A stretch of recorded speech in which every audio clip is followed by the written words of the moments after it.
নমস্কার বন্ধুরা, রাজ্যের নতুন মুখ্যমন্ত্রীর একাধিক ঘোষণা, রাজ্যের একাধিক নতুন প্রকল্প নিয়ে যে প্রকল্পগুলির সুবিধা আপনারা নিতে পারেন এই ভিডিওতে আমি কয়েকটি প্রকল্পর ডিটেলসে আলোচনা করব এবং কারা আবেদন করতে পারবে, কি এলিজিবল ক্রাইটেরিয়া রয়েছে এবং সেখান থেকে 5 লক্ষ টাকার পর্যন্ত সরকারি অনুদান বা সুবিধা আপনারা পেতে পারেন এই প্রকল্পগুলির মাধ্যমে। তো কয়েকটি ঘোষিত মুখ্যমন্ত্রীর ঘোষিত প্রকল্প নিয়ে আলোচনা করব, কাজেই ভিডিওটি প্রথম থেকে শেষ পর্যন্ত ওয়াচ করুন। আপনি যদি পশ্চিমবঙ্গের স্থায়ী বাসিন্দা হয়ে থাকেন, কারণ পশ্চিমবঙ্গের মানুষের জন্যই এই সরকারি প্রকল্প, মুখ্যমন্ত্রীর প্রকল্পের ঘোষণা, কাজেই ভিডিওটি অতি অবশ্যই একটি লাইক প্রদান করেন। আমাদের পরিবারের সদস্য না হয়ে থাকলে সাবস্ক্রাইব বাটনে ক্লিক করে বেল আইকনে ক্লিক করে রাখুন, কারণ সাবস্ক্রাইব করতে কোনো রকম টাকা লাগে না, সম্পূর্ণ বিনামূল্যে আপনারা সাবস্ক্রাইব করতে পারবেন। এবং এখানে আমি আজকের ভিডিওতে যেমনটি বললাম যে মুখ্যমন্ত্রীর প্রকল্পগুলো ঘোষণা করব, 5টি প্রকল্পের কথা বলবো যে প্রকল্পগুলো এই মুহূর্তে মুখ্যমন্ত্রীর ঘোষণা অনুযায়ী চালু হয়েছে এবং এখানের মধ্যে আপনিও জেনে নিতে পারবেন আপনি কোন কোন প্রকল্প থেকে সুবিধা পেতে পারবেন এবং কত টাকা কোন প্রকল্প থেকে আপনি সুবিধা নিতে পারবেন এবং কিভাবে অ্যাপ্লাই করবেন সেগুলো যথাসামান্য আমি আলোচনা করব। প্রথম যে প্রকল্প সেটা হচ্ছে অন্নপূর্ণা ভাণ্ডার, খুব প্রচলিত প্রকল্প যেটা হচ্ছে অন্নপূর্ণা ভাণ্ডার প্রকল্প। এই প্রকল্প বা প্রত্যেকটার প্রকল্পই কিন্তু আমাদের পশ্চিমবঙ্গের বা ওয়েস্ট বেঙ্গলের স্থায়ী বাসিন্দাদের জন্য, যারা 10 থেকে 5 বছর মোটামুটি রয়েছেন, যারা এখানে এই রাজ্যের স্থায়ী বাসিন্দা, তারাই কিন্তু এই প্রকল্পের সুবিধা নিতে পারবেন। প্রত্যেকটা প্রকল্পের ক্ষেত্রেই সেম। তো প্রথম হচ্ছে রাজ্যের মহিলাদের জন্য এই প্রকল্প, ওই অন্নপূর্ণা ভাণ্ডার প্রকল্প, এবং এই প্রকল্পের মাধ্যমে কিন্তু প্রতি মাসে 3000 টাকা করে সরকারি অনুদান আপনি পেয়ে যাবেন। ঠিক আছে, এবার স্থায়ী বাসিন্দা যেটা বললাম, আপনাদের কিন্তু স্থায়ী বাসিন্দা হতে হবে, আপনাদের নিজেদের আধার কার্ড এবং ভোটার কার্ড থাকতে হবে পশ্চিমবঙ্গের বাসিন্দা হিসাবে, তাহলেই কিন্তু আপনি অন্নপূর্ণা ভাণ্ডারে আবেদন করতে পারবেন। এবং এই অন্নপূর্ণা ভাণ্ডার দেয়া কিন্তু ঘোষণা করে দিয়েছে যে 1 জুন থেকে আপনার ব্যাংক অ্যাকাউন্টে আপনার ব্যাংক অ্যাকাউন্টে টাকা ঢুকতে শুরু করবে, যেটা রাজ্যের মুখ্যমন্ত্রী শুভেন্দু অধিকারী কিন্তু জানিয়ে দিয়েছেন। তো মহিলাদের জন্য একটা ভালো প্রকল্প যদি বলি সেটা হলো অন্নপূর্ণা ভাণ্ডার। তো এই প্রকল্প নিয়ে আমি ডিটেলসে আরও আলোচনা করেছি যে কিভাবে আবেদন করবেন, আবেদন প্রসিডিওর কি রয়েছে, কি কি ডকুমেন্ট দিয়ে আবেদন করবেন, এবং আরও ডিটেলসে আমি পুরো লং ভিডিওতে আলোচনা করেছি। এবং এই মুহূর্তে এই অন্নপূর্ণা ভাণ্ডার আর পাওয়ার জন্য আপনাদের কি করতে হবে সেটাও বলেছি।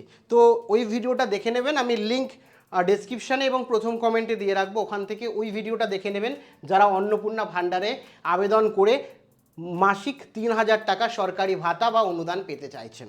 এর পরবর্তী প্রকল্প হলো পিএম আবাস যোজনা।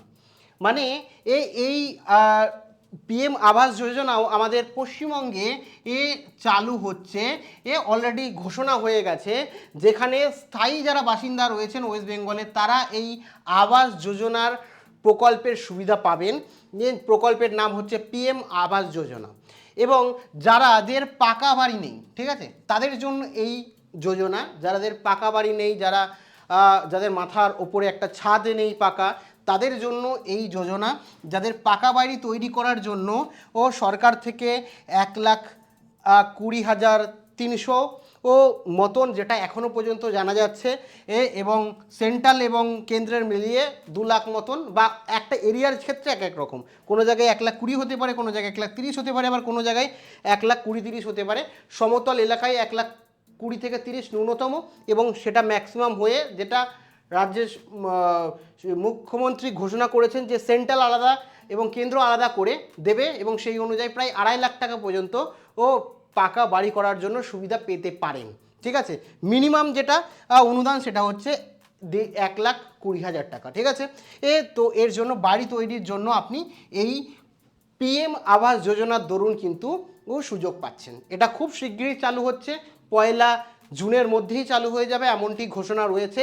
এবং এটা এতদিন ওয়েস্ট বেঙ্গলে ছিল না, এখন এসছে পিএম আবাস যোজনা, যার দরুন যাদের পাকা বাড়ি নেই, মাথার ওপর পাকা ছাদ নেই, তাদের জন্য এই যোজনা কিন্তু রাজ্য সরকারের তরফ থেকে দেওয়া হচ্ছে।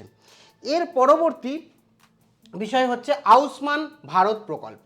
পরবর্তী প্রকল্পের নাম হচ্ছে আয়ুষ্মান ভারত প্রকল্প। এই আয়ুষ্মান ভারত প্রকল্প কি? একটা স্বাস্থ্য বীমা প্রকল্প, ঠিক আছে, যেখানে আপনি সরকারি কিংবা বেসরকারি হাসপাতালে চিকিৎসার জন্য সুযোগ পাবেন। একটা স্বাস্থ্য বীমা প্রকল্প যেখানে রাজ্য সরকার গ্যারেন্টেড থাকবে, রাজ্য সরকার অর্থ প্রদান করবে, আপনার আর বাড়ির কেউ অসুস্থ হয়ে গেলে তার চিকিৎসার খরচ বহন করবে। সরকারি কিংবা বেসরকারি হাসপাতালে গিয়ে যদি আপনি চিকিৎসা করেন তাহলে আপনার চিকিৎসা বাবদ যে খরচ আসবে সেটা কিন্তু রাজ্য সরকার বহন করবে এই আয়ুষ্মান ভারত প্রকল্পের দরুন। এবং আয়ুষ্মান ভারত থেকে আপনি বছরে কিন্তু 5 লাখ টাকার সুবিধা পাবেন এবং সমগ্র ও আপনার পরিবার মিলে, সপরিবার মিলে, এটা একজনের জন্য না, এটা পরিবার মিলে আপনারা কি হচ্ছে বছরে 5 লক্ষ টাকা পর্যন্ত এই আয়ুষ্মান ভারত প্রকল্পের ধরুন চিকিৎসার জন্য ও আপনি কিন্তু পাবেন। আপনি চাইলে সরকারি কিংবা বেসরকারি হসপিটালে এই খরচটা বহন করতে পারবেন বা খরচ করতে পারবেন, যেটা পুরোপুরি অর্থ ব্যয় বা চিকিৎসার খরচ সেটা কিন্তু রাজ্য সরকার এই আয়ুষ্মান ভারত প্রকল্পের দরুন দেবে, যার জন্য অ্যাপ্লাইও খুব তাড়াতাড়ি চালু হয়ে যাবে। এবং যেটা শোনা যাচ্ছে জুন মাসের থেকেই কিন্তু এই প্রকল্পের কাজও শুরু হয়ে যাবে। এরপরে হচ্ছে যুব শক্তি প্রকল্প। আপনারা অনেকেই নাম শুনেছেন যুব শক্তি প্রকল্প। এই যুব শক্তি প্রকল্প হচ্ছে বেকার যুবক যুবতীদের প্রকল্প, ঠিক আছে, বেকার যারা রয়েছেন, বেকার যুবক যুবতীদের জন্য এই প্রকল্প। যাদের হয়তো যোগ্যতা আছে, পড়াশোনা করেছেন, মাধ্যমিক পাস করেছেন, কিন্তু কোনো কারণে চাকরি পাননি, বেকার রয়েছেন, তাদেরকে আর্থিকভাবে সহায়তা করার জন্যই কিন্তু এই প্রকল্প রাজ্য সরকার দেবে। যেটা আগেও আপনারা অনেকে পেয়েছেন, যুব সাথী প্রকল্প নামে আগে সরকার দিত, এখন সেই প্রকল্পকেই এই যুব শক্তি প্রকল্প নাম দিয়ে প্রকল্প চালু করা হয়েছে, যেখানে বলা হয়েছে যে সরকারি চাকরি থাকলে কিন্তু আপনি এই অনুদান পাবেন না, কিংবা আপনি যদি চাকরি করেন তাহলে কিন্তু এই প্রকল্প আপনারা পাবেন না। আপনি বেকার হলে এই প্রকল্প পাবেন। আগে সরকার দিত 1,500 টাকা, এই সরকার দ্বিগুণ করে 3,000 টাকা সরকারি অনুদান প্রত্যেক মাসে বেকার যুবক যুবতী যারা 10 পাস যোগ্যতায় রয়েছে কিন্তু কর্মরত নয়, তাদের অ্যাকাউন্টে সরকারি ভাতা হিসাবে 3,000 টাকা প্রতি মাসে দেবে, যেটারও ঘোষণা রাজ্যের মুখ্যমন্ত্রী করে দিয়েছেন। এবং 1 জুন থেকেই কিন্তু এই প্রকল্প চালু হবে, কারণ নতুন সরকার গঠন হয়েছে, যার কারণে সমস্ত প্রক্রিয়া করতে 1 মাস মতো লাগবে এবং টাকা ঢুকবে নেক্সট মান্থ থেকে, মানে 1 জুন থেকে ঢোকা শুরু হবে। এর জন্য কিছু কাজ আপনাদের করে রাখতে হবে। আমি অলরেডি একটা ভিডিও করেছি এই যুব শক্তি প্রকল্প নিয়ে, যারা দেখেননি তাদের জন্য প্রথম কমেন্টে লিঙ্ক দিয়ে রাখবো। ওখানে আমি বলেছি কিভাবে আবেদন করবেন, আবেদন প্রসিডিওর কি রয়েছে এবং কোন বিষয়টা এখনই আপনাদের প্রত্যেককে করে নিতে হবে, যাতে আপনার ব্যাঙ্ক অ্যাকাউন্টে যখনই সরকার টাকা দেখবে যথারীতি কোনো অসুবিধা ছাড়া আপনার অ্যাকাউন্টে সরকারি অনুদান ঢুকে যায়। তো সমস্ত কিছু আলোচনা করেছি, যারা দেখেননি ওই ভিডিওর লিঙ্ক প্রথম কমেন্টে দিয়ে রাখবো। এছাড়াও একাধিক প্রকল্পের ঘোষণা হয়েছে কিন্তু মুখ্যমন্ত্রী এখনও জানাননি। এই যে প্রকল্পগুলোর কথা বললাম, এগুলো রাজ্যের নতুন মুখ্যমন্ত্রী ঘোষণা করেছেন। এর যে এইগুলো চালু হচ্ছে রাজ্যে, অনেকটার কাজও শুরু হয়ে গেছে, যেখানে 1 তারিখ থেকে জুন মাসের টাকা ঢুকতেও শুরু করবে এমনও প্রতিশ্রুতি তিনি দিয়েছেন। সেই কারণেই এই প্রকল্প নিয়েই বললাম। আরও বেশ কিছু প্রকল্পের কথা তিনি জানিয়েছেন, সেই প্রকল্পগুলোও চালু হয়ে যাবে এবং ঘোষণা যখনই হবে মুখ্যমন্ত্রী নিজে স্বয়ং ঘোষণা করবেন, তৎক্ষণাৎ আপনাদের জানিয়ে দেবো। আবেদন প্রসিডিওর নিয়ে আমি যে দুটো ভিডিও করেছি তার লিঙ্ক প্রথম কমেন্টে এবং ডেসক্রিপশানে দিয়ে রাখবো। ওই ভিডিওটি থেকে ইন ডিটেলস এই প্রকল্পের ডিটেলস জেনে নিতে পারেন। Thank you.